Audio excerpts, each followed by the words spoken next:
Sir, I fully agree with the Honorable Deputy Minister when he says that it should be our endeavour to see that there is much progress in the matter of electricity and that consumers get electricity at a cheaper rate. Sir, in our country, with the question of national reconstruction before us and considering the position of our gold reserves, it is very necessary to develop the other sources of power. I remember, sir, that in our student days we used to read about white coal, namely power generated from electricity. In India, there is an abundant scope for developing that white coal, and if that is developed, it can bring about a very extensive transformation in the whole structure of the industry because if there is supply of cheap electricity, then cottage industries and a number of other industries can easily be developed and the places which are still undeveloped industrially or where there are large potentialities of industrial development but there are certain other difficulties due to lack of coal etc can easily be developed. So, sir, from the industrial development point of view and from the point of view of developing cottage and other industries, as also from the point of view of the employment potential which is connected with these industries, it is very necessary that progress should be made in the development of electricity.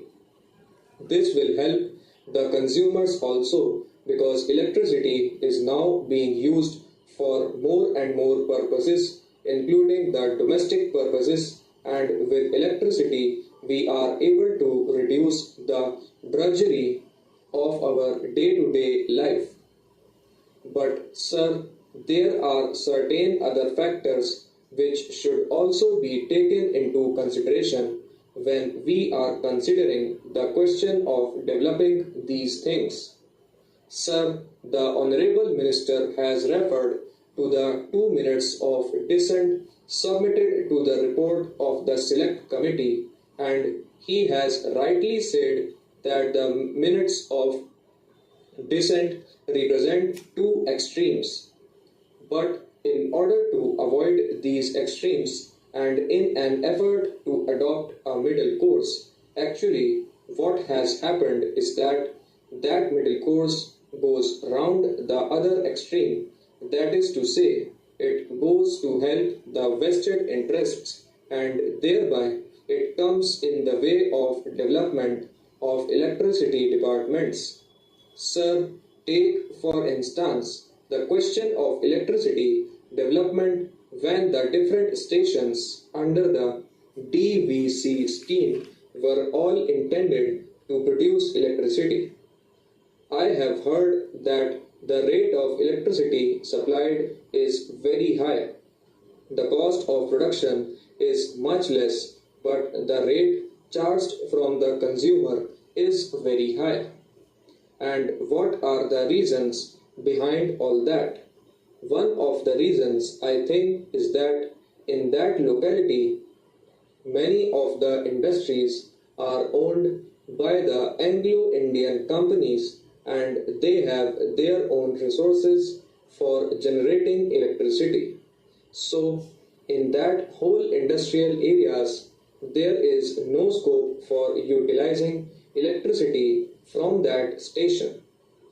Therefore, other outlets for the utilization of power generated from the DVC stations are to be sought. It is no doubt good that there is a proposal to run electric trains over the suburban line to Calcutta. That is no doubt quite good, but the question is that these private interests who have got a monopoly there are also coming in the way of development of the electricity departments. I might submit, sir, that the development of these stations, particularly the electric power generating stations, was undertaken without a proper assessment of the possibilities there. Secondly, sir, he has said that it should be our intention to see that the consumer gets electricity at a lower rate, but the industrialists do not feel shy to invest their capital and their resources because they feel that their investments are secure. They think that their profits are reasonable. Now, sir, we know that reasonableness or otherwise of the amount of profit is looked at by the industrialists from a different angle. We have to see what is reasonable from the point of view of the nation or from the point of view of the consumers, and what is reasonable from the point of view of the nation is not reasonable from the point of view of the industrialists. So, in a concern like this, in an undertaking like this, which is a public undertaking, the consideration of what is reasonable from the point of view of industrialists should not be the prime consideration. The prime consideration should be the development of electricity undertakings and making electricity available to the consumers at a cheaper rate. In the Calcutta area, sir, the supply of electricity is in the hands of the General Electric Company. Its period of license has been extended further, and the government proposes to supply electricity from DVC to Calcutta and the other area through that company. I do not understand this procedure itself. I feel that in the case of this vital sector, any control by such companies like the General Electric Company is detrimental to the further development of this process.